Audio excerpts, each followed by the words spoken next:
Hello, welcome back to Turf Tips this week. As usual, I'm Todd Hicks from the Turfgrass Pathology program. On this week's Turf Tips, we decided to stay indoors because of the weather. It's much cooler in here than it is out there. I don't need to tell you that. On the disease front this week, as usual, dollar spot and anthracnose continue persist as a problem for most of us. Summer patch tends to gain down this week with the heat, and probably on the horizon towards the end of the month of July, middle of the month of July will be a big worry for some of us. With the heat, all we're missing is that humidity and that rain event to happen, and brown patch and pithing could be a real problem for you. So again, take a look at your programs, see that you have some coverage for those diseases. On Turf Tips, I'd actually like to talk about two different things. They both have to do with spraying. The first one I'd like to talk about and cover is spray intervals.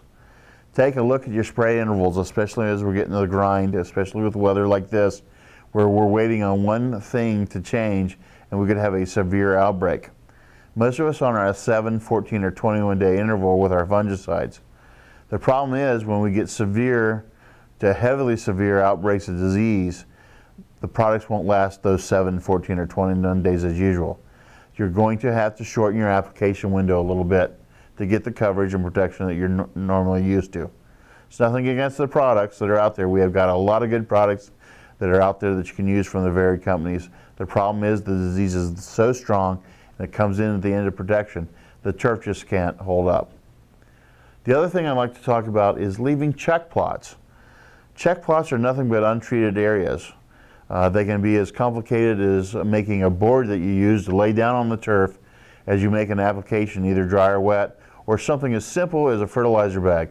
Again, these are laid down in multiple areas, so you have multiple check plots to leave the area or the turf untreated.